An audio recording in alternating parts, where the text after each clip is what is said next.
channel.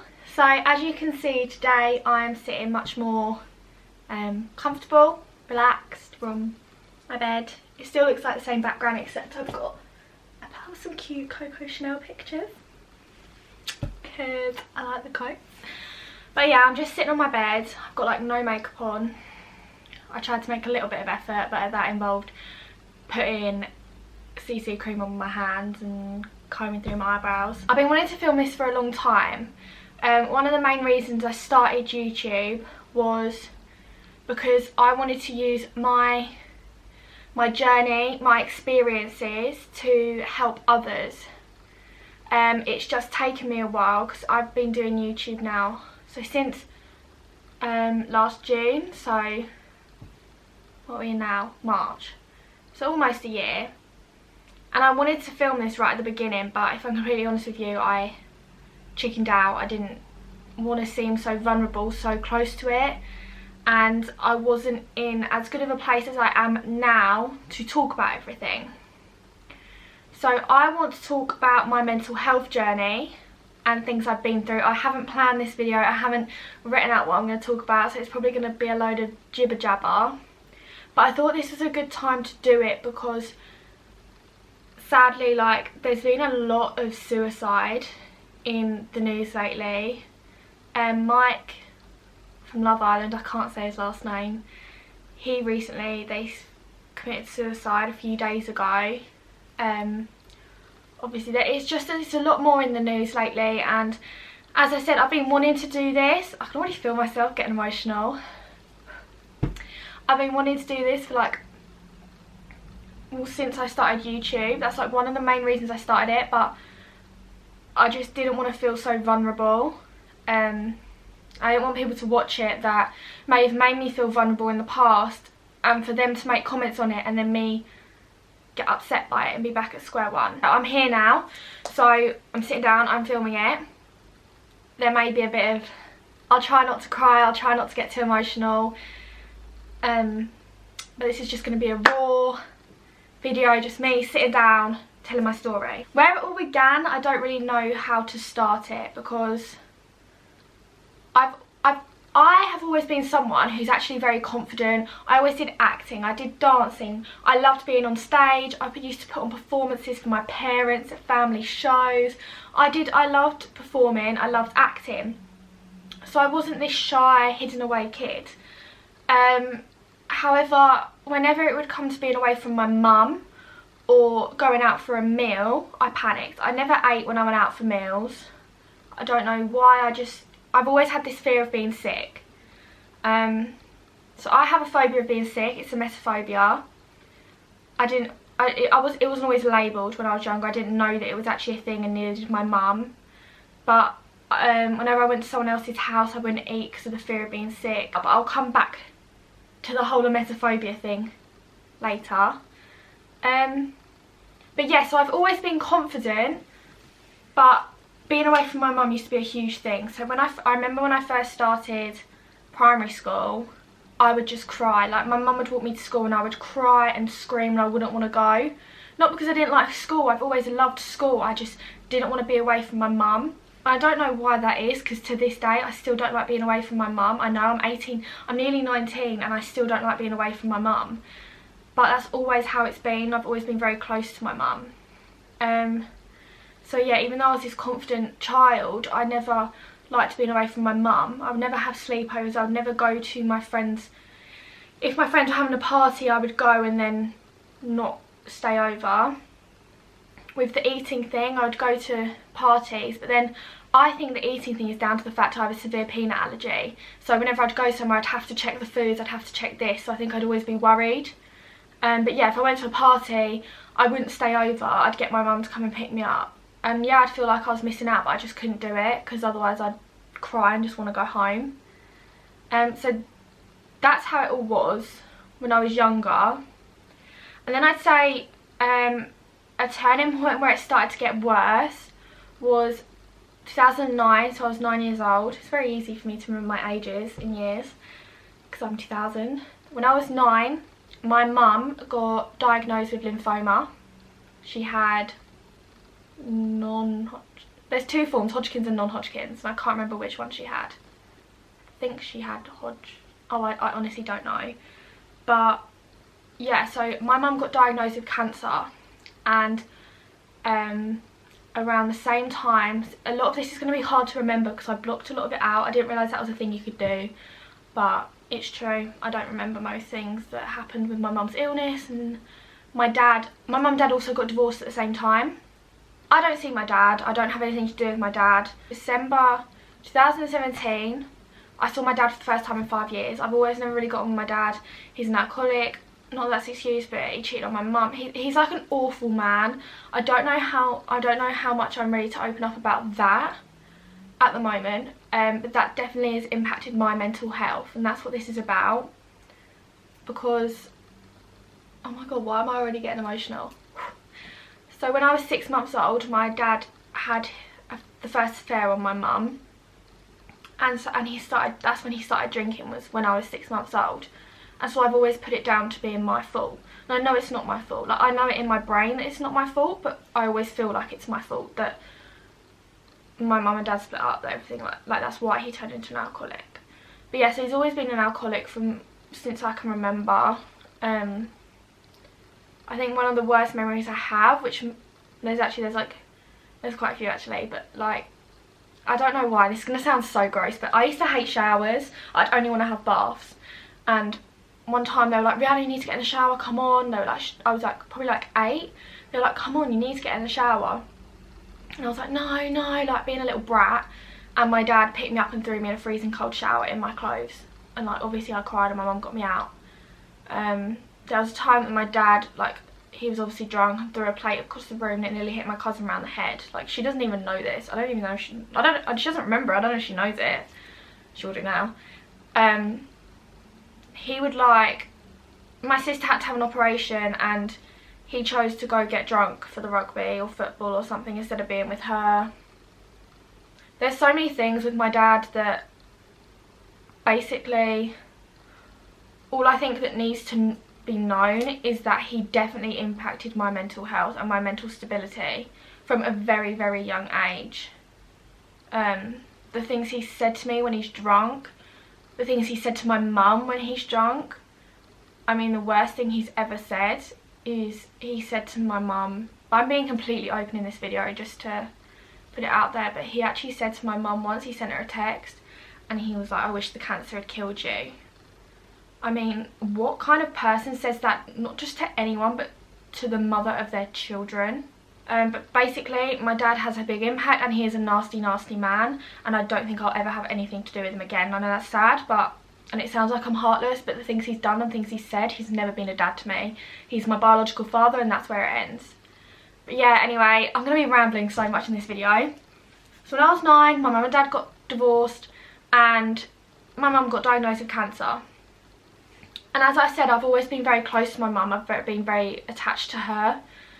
And then when she got ill, it just got 10 times worse. I didn't want to leave her. I didn't want to go anywhere without her. Which I guess is understandable because I was worried. I didn't know what was happening. I said I didn't know what was happening. I've always been very... I knew what was happening. I know I was only 9, 10 years old, but I knew what was happening. I knew my mum had cancer. I knew what could have happened. I don't actually have many bad memories of my mum being ill, which I know sounds silly because it's like, how can you have good memories? But I have funny memories, like tweezing out her hair and sellotaping it out and things like that. I've blocked out most of the bad memories. I don't know, I have not purposely, like my brain's just done it. But that's when I first went to counselling. I went to CAMS under, I don't know who's watching this, but in the UK you can be referred under CAMS, which is like the NHS counselling. I don't know what it stands for, but I was there 9, 10. So I have an older sister. She's 6 years older than me, but I'm someone who, when I'm upset, when I'm feeling any emotion, I let it out. I talk to people. I can't hold it in. I'm very open with my emotions.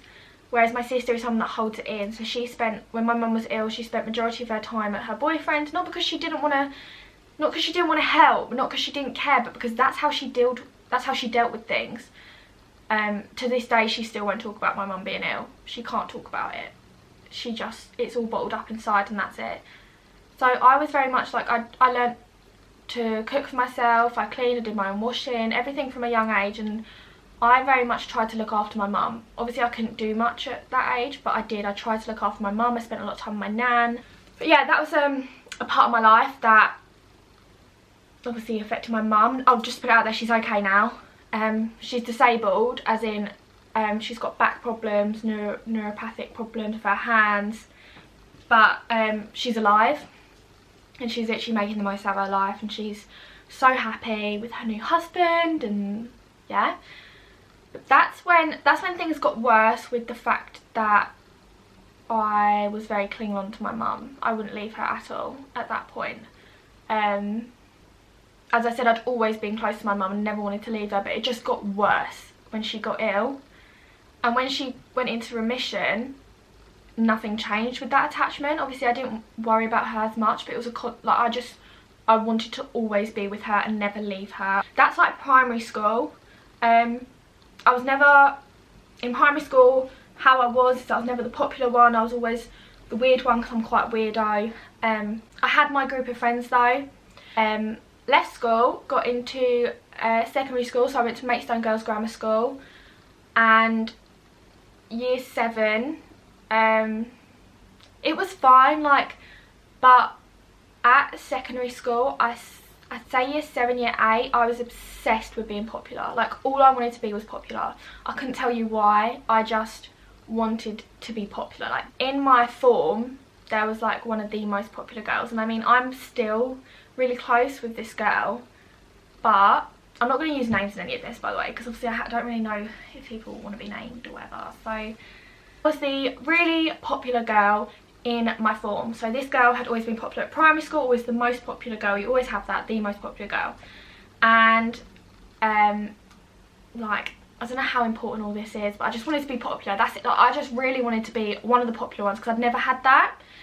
And I became, at first, me and this girl did not like each other. As I said, I was never popular. I was never really that well liked by the popular people. But then we became friends, and we actually became really close. Year 8, we were inseparable. Like, we wore the same outfits, places. And obviously, because she was one of the popular ones, I was like her shadow. I wasn't Rhiannon, I was Dada's best friend.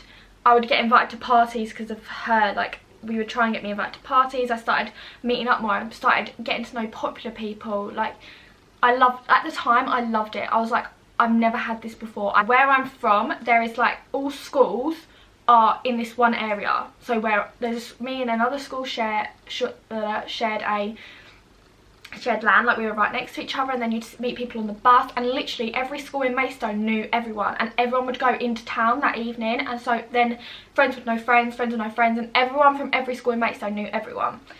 And if you were popular, you became part of this top of town. And the only reason I did was because of this popular friend. And so then I started hanging out with them. We were going to more parties. I was getting to know more people. But obviously, as everyone knows, the more popular you get, the more you almost get spoken about, everything like that. So I became popular, as you want to say, and that, I would say, that is probably the worst mistake I've ever made. Obviously, I don't want to say I regret it, because every bad choice you make leads to a good one. Like, every bad choice I've made leads to where I am now.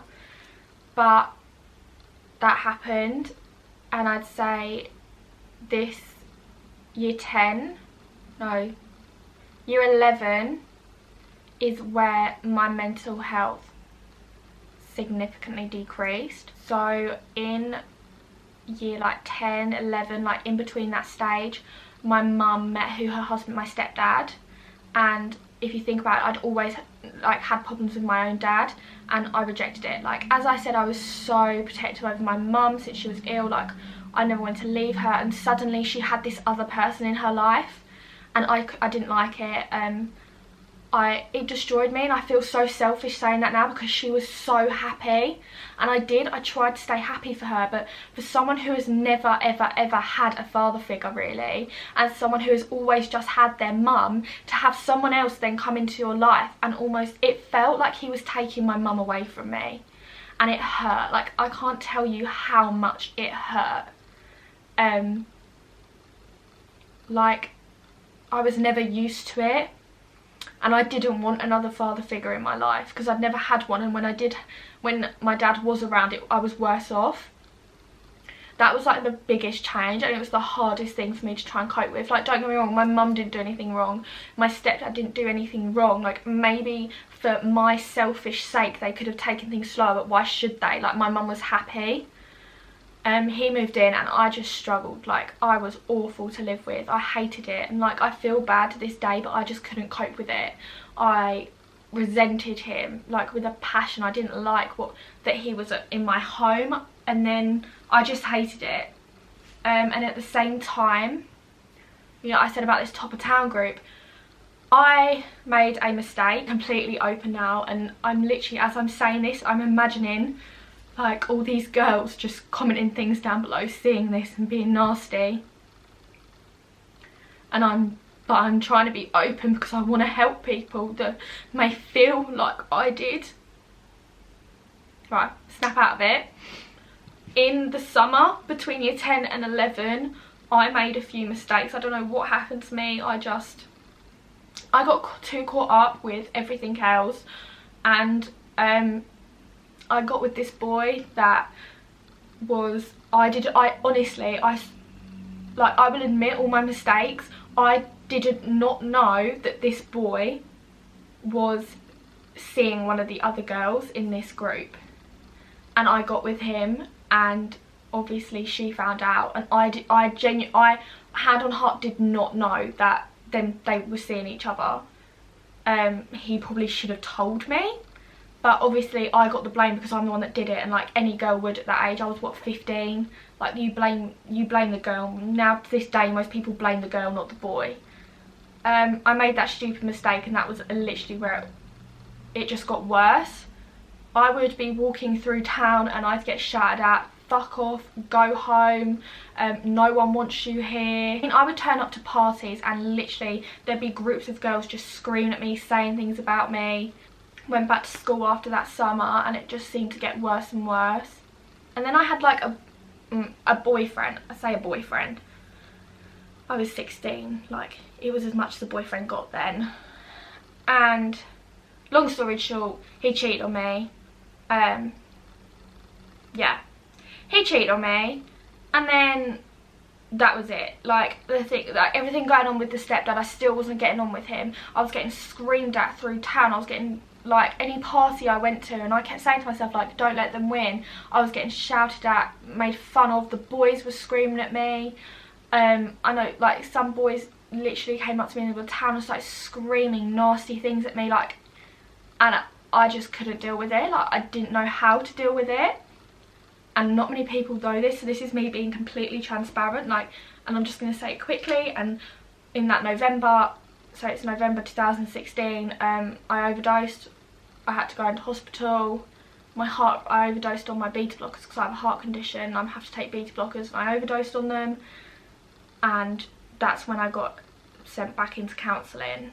And then in January 2017, I was having an argument with one of these popular girls on Twitter. It was the one that went to my school.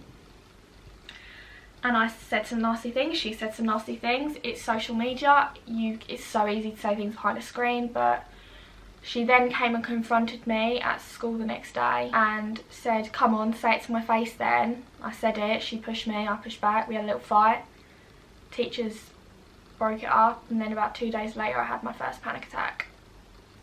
Like, it's not my first panic attack ever, because I used to get them when I was little if I felt sick. Like I said, with the phobia of sick, if I felt sick I'd have, but this was my first panic attack randomly. I was literally walking to physics and I suddenly had a panic attack. Yeah, that fight triggered my first panic attack.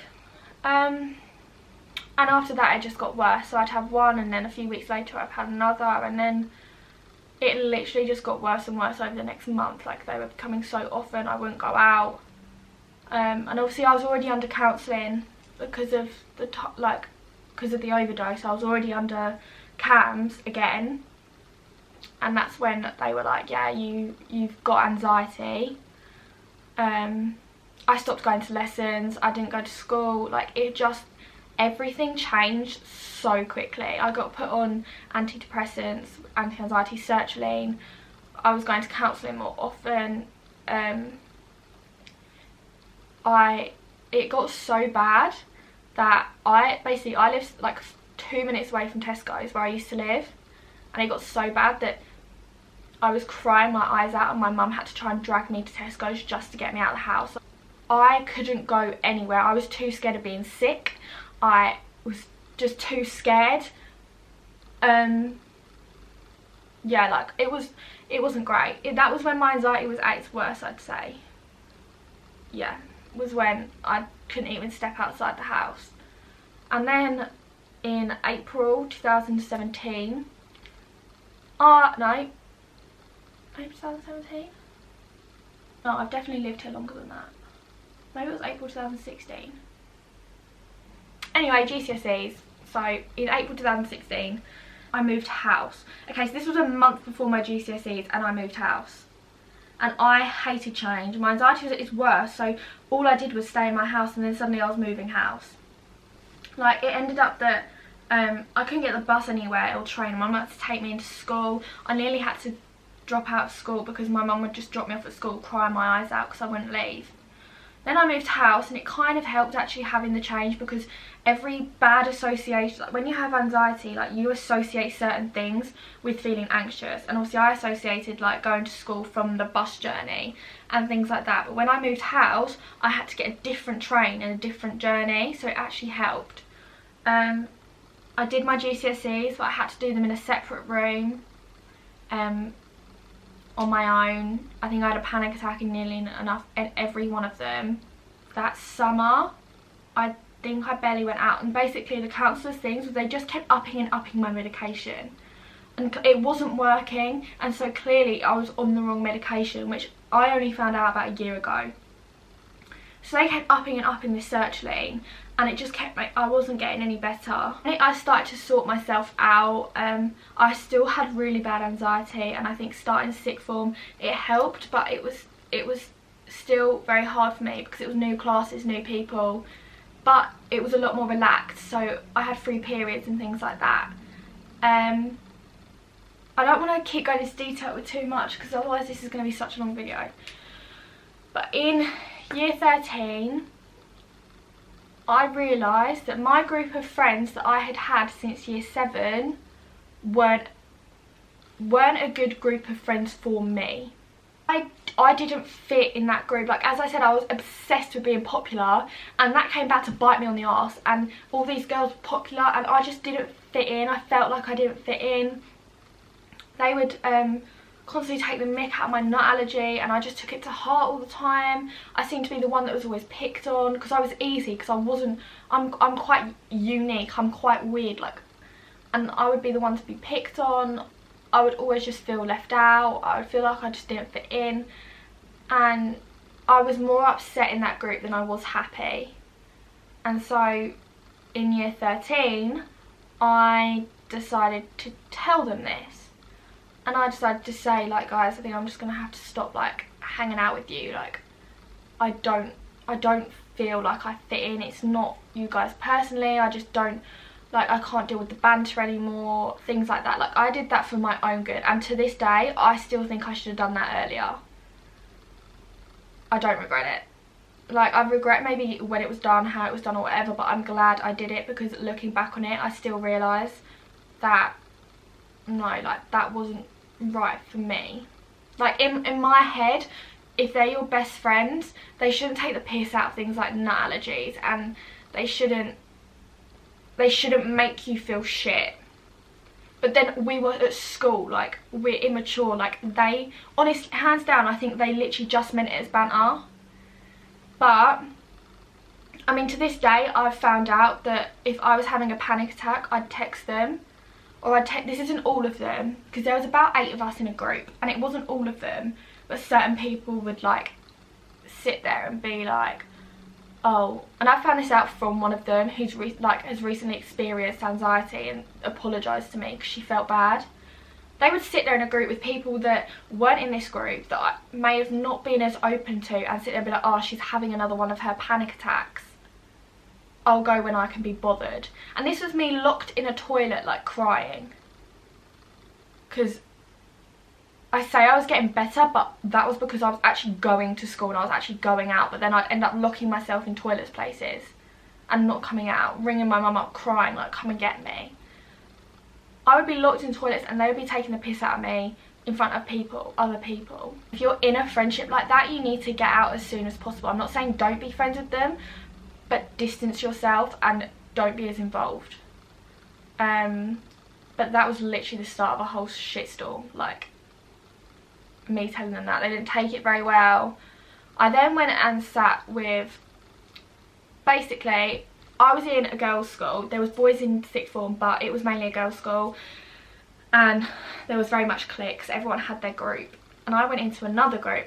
And stupidly, I went into the other popular group. And in this popular group is actually the girl I had a fight with. Where was my brain? About, I'd say a few weeks in of me like separating myself from the other girls and being in that new group, like I was happy. I felt like I did kind of fit in with them. And then how stupid I was, but I then decided, right, I'm going to be mature about this and actually go and apologise to the other girls, like the other group, and just say to them, like, I'm sorry how it went down, like, I don't want us not to be friends, like, I want us to be able to walk through the corridor and still smile at each other and still, like, say hello, because that's how it was. At the time, we weren't even looking at each other, we weren't even talking to each other. So I went and apologised, and then it got twisted, and so you got the old group and the new group. Someone from the old group then went and told the new group that I had said that I didn't like this group, I wanted to be back in this group and all this.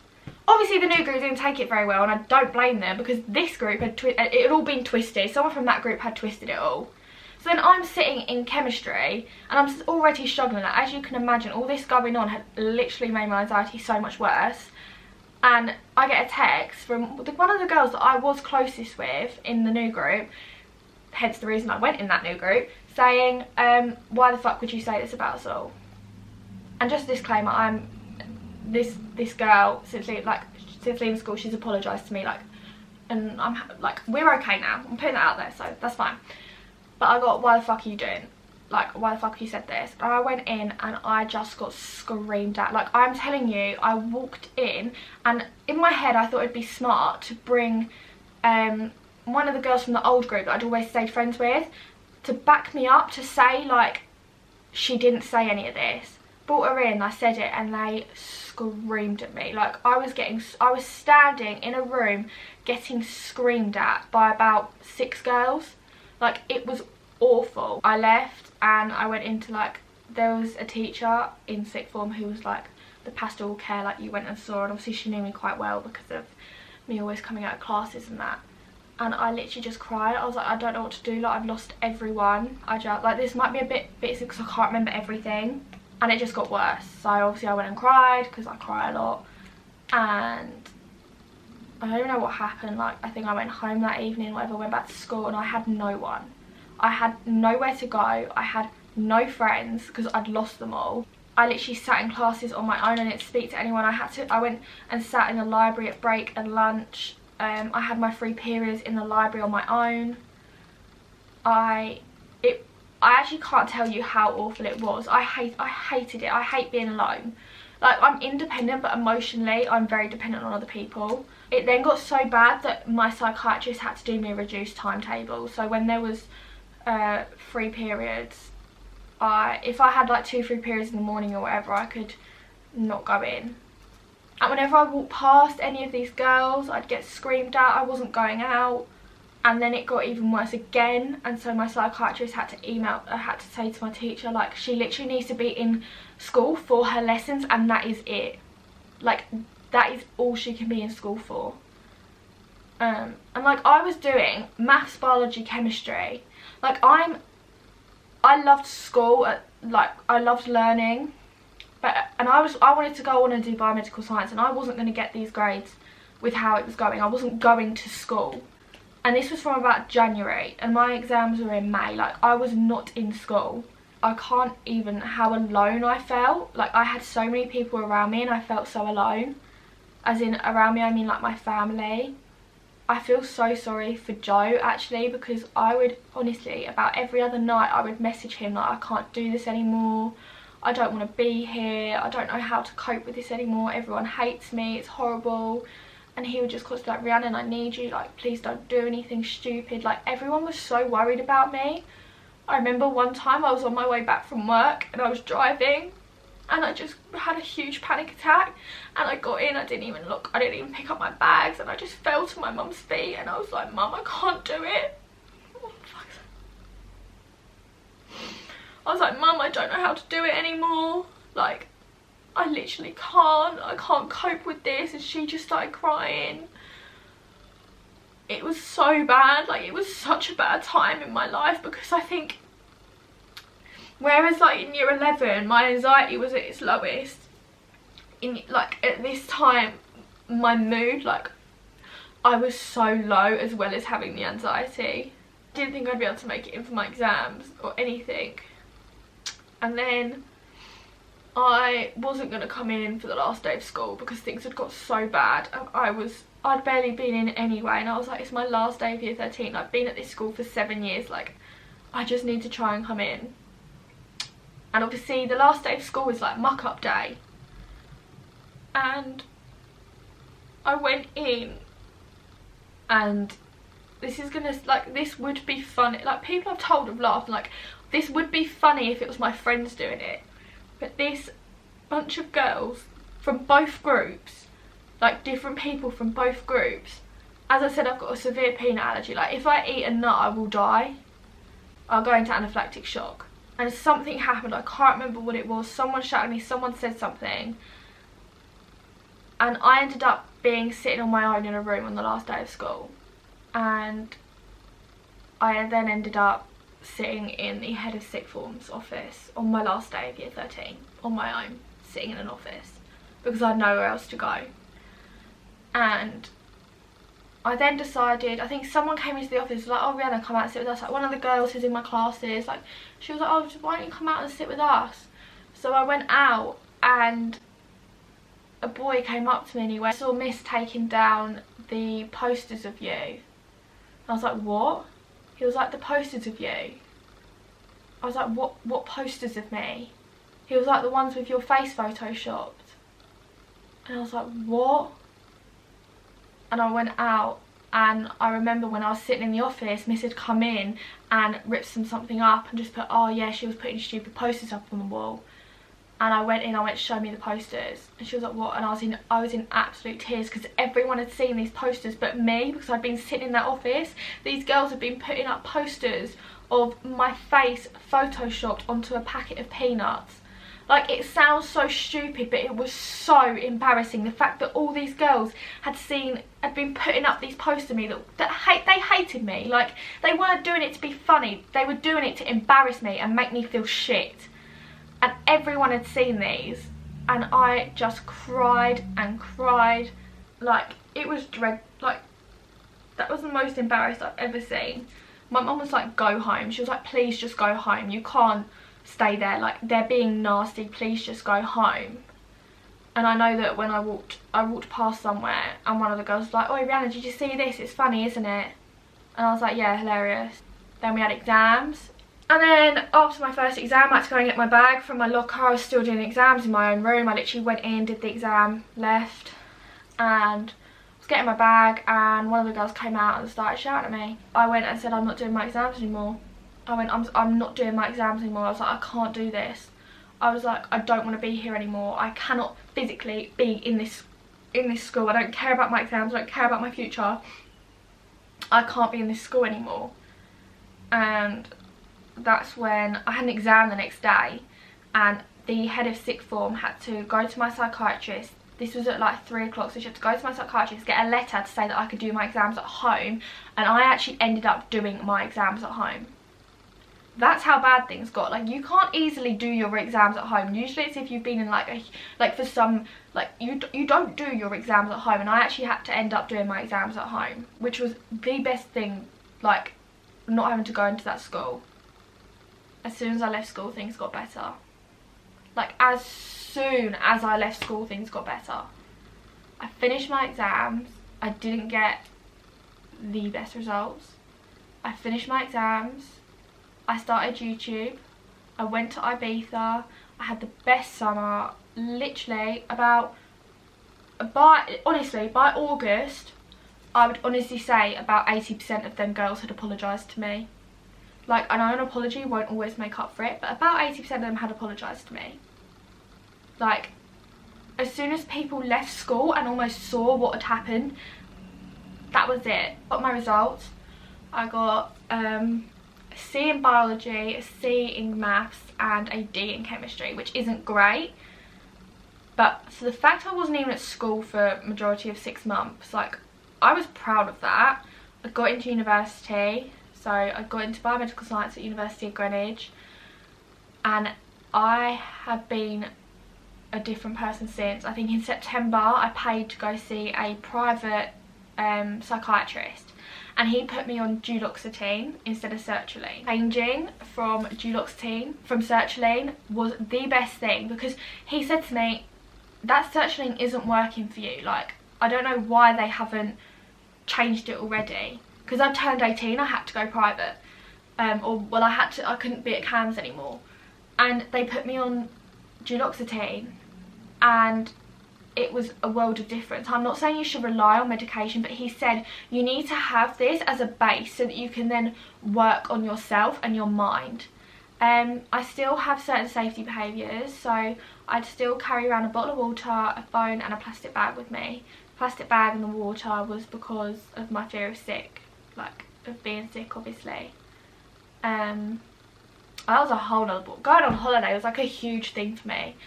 Like, going to Ibiza and that was so huge for me, because I was so scared of flying because of being sick. I mean, I did try and stop the plane in August when I went to Spain. No, July. Whenever it was, when I went to Spain, I tried to stop the plane.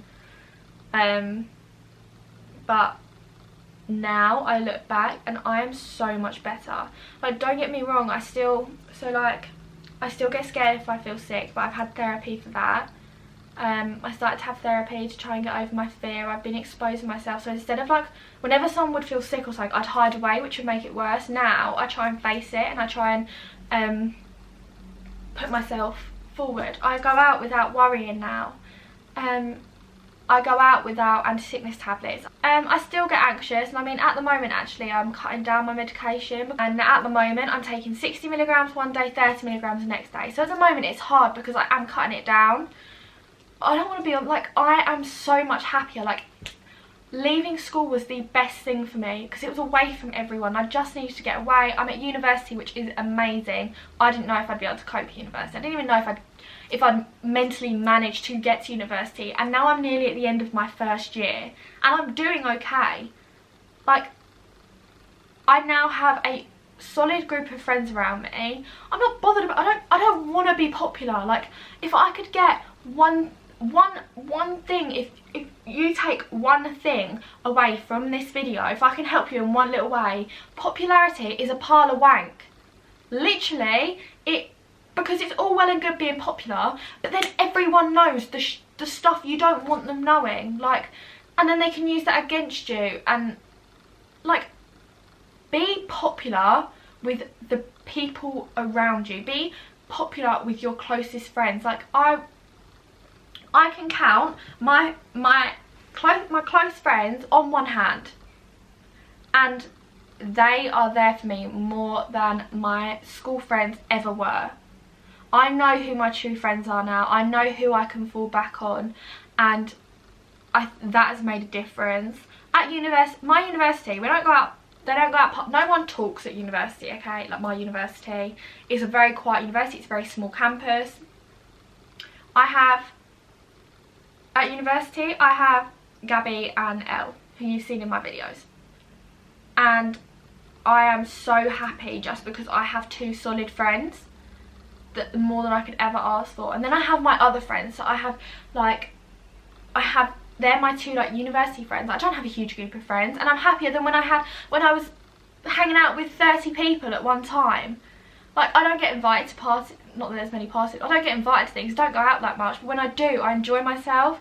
I can be myself now. I'm about to post this well, fingers crossed, I'm about to post this video which does make me anxious. Like, I am worried about it, but I'm gonna do it. Like, I am in such a better place. I was literally down here, like, I was I was so low, like you can tell I was so low, and I want to show people, and I want to be there for people. I want to do as much as I can for people to show them that however low you are, and this is something that's always drilled into your head, if you're struggling with mental illness, is you'll get better, you'll get better, it will get better. For me, things got 10 times worse. Like when I was first got diagnosed or first suffered with anxiety when I was 16, things got so much worse when I was 17, 18. Like, so much worse when I was 17. And I was thinking, people have been telling me that things are going to get better. And I was like, I don't see how. I honestly don't see how. And now I'm like, I am so thankful that I got through it. Like, beyond belief, I am so thankful that I'm out the other side. Because I now am so happy. Like, anxiety doesn't go. You still have bad days. Have more good days than bad days. Like, I have so many more good days than bad days now. I'm still carrying around a plastic bag most places I go. I still have a bottle of water. If I go into London, I still panic. If I go on holiday, I still get worried. But I went to Amsterdam obviously, you know, like a few months ago. I didn't even panic on the flight. Like, I am in such a better place, and I want to help people now that I'm in a stable place with my mental health.